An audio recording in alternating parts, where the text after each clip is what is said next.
The gaming industry right now is huge. It's the biggest gaming industry ever. I said I've never seen such a big gaming industry. But is it the best? Not really. The first part of the video will focus on games in general, while I'll take some time to talk about multiplayer games in the second part. First of all, here's the crux of the issue.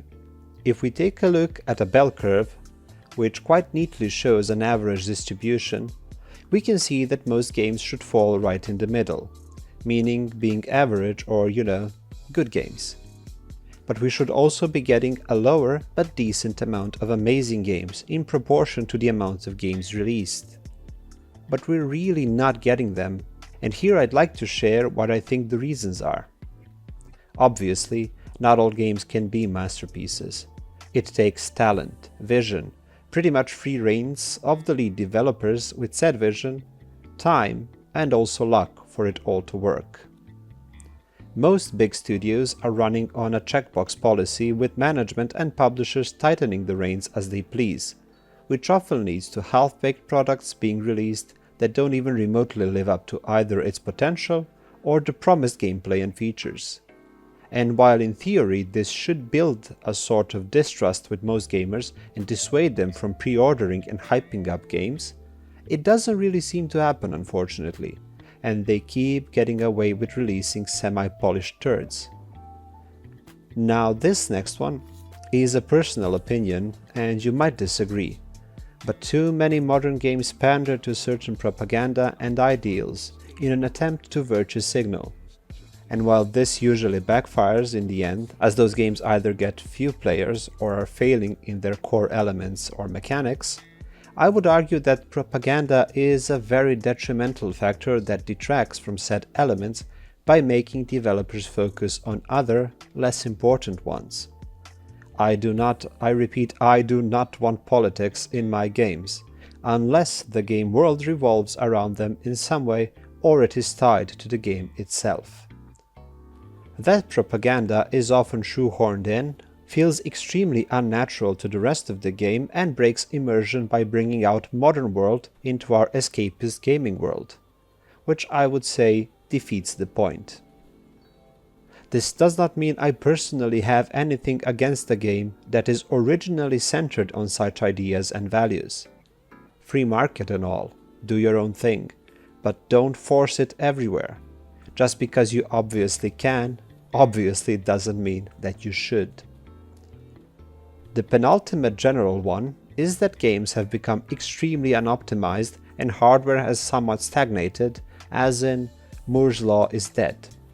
In some popular recent titles you are expected to use upscaling and frame generations on quite modern and powerful hardware to get only 60 FPS, with frame generation mind you.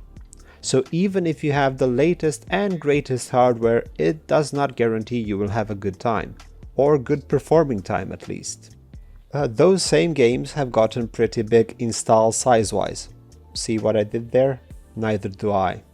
And unless you have quite the drive capacity, you can only have a few of them installed at a time, but I do feel most of them don't really warrant such file sizes, and if you, for example, compress these folders, you can save up to 50% of space, just showing lack of optimization in general. Hardware prices constantly going up doesn't help with this point, unfortunately.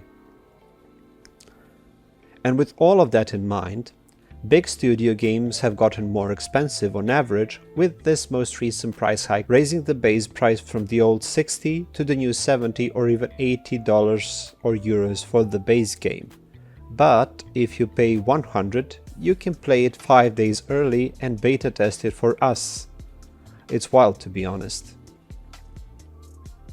The one big and really important positive is that we've seen that smaller studios and even solo indie devs can make masterpieces that rival or transcend big studios, often at a lower cost to the consumer and much greater enjoyment as well. They rarely need to pander to management and can more often than not stick to their visions until they fulfill it.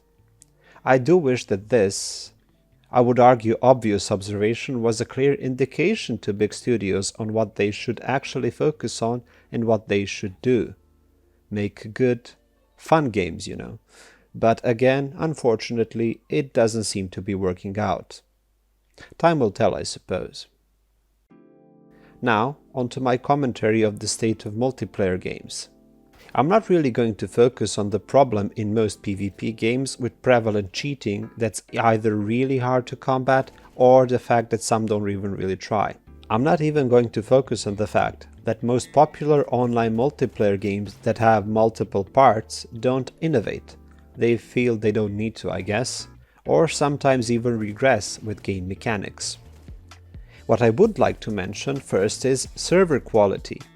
You would think that with such high quality modern hardware and infrastructure, you would be able to offer your players a stable connection with no lost packets and servers that update more often than 20 times a second. I'm talking about you Apex Legends, or servers that don't have insane lag or so-called slow server frames. I'm talking about you Counter-Strike. These issues easily frustrate players, and that leads me into my final talking point. Toxicity. It's a part of life. It's a part of games. Sometimes your opponent is having a really good day. Sometimes you're not. And sometimes your passion for the game overflows and you might say some nasty things. It's been happening since there have been online games. It also happens in real life sports regularly. So now companies have decided that if you have been a so-called bad boy, whatever they might define as such, your online gaming license can be revoked by them at any time for any reason they provide. Have we really gotten so soft? Are words of a stranger we probably won't meet again that big of a deal that a company feels the need to interfere and remove people that paid for the product? Sometimes even permanently ban them. I understand some of the reasoning behind it, but such level of policing is unbecoming of a healthy society. It's even tyrannical in nature. Sometimes it seems more people get banned because they're considered toxic than if they were cheating, which definitely feels like a case of mistaken priorities. So, what would be the best way to steer this huge gaming industry in the right direction? I think the simplest answer is the most difficult to uphold and implement. Vote with your wallet. In theory, simple. Companies get much lower revenue because they made a lacking product. They either focus on making good, entertaining products, or they go under. But most gamers don't seem to care, and they keep pouring money into them, and very few companies seem to care as well. As I only know a few examples in recent times where studios greatly redeemed themselves over time by fixing the poor product they released, such as Cyberpunk 2077 and No Man's Sky. And all of that is kinda sad, because I don't really look forward to many new releases, as I am unwilling to raise my expectations only to be disappointed. Or it's just clear to me that another franchise has been butchered by looking at its gameplay trailer. For example, Vampire the Masquerade Bloodlines 2. But then I think to myself, at least we still have the few AA or indie gems from time to time. At least we can still play all those old classic masterpieces we enjoy. What do you guys think? Agree? Disagree?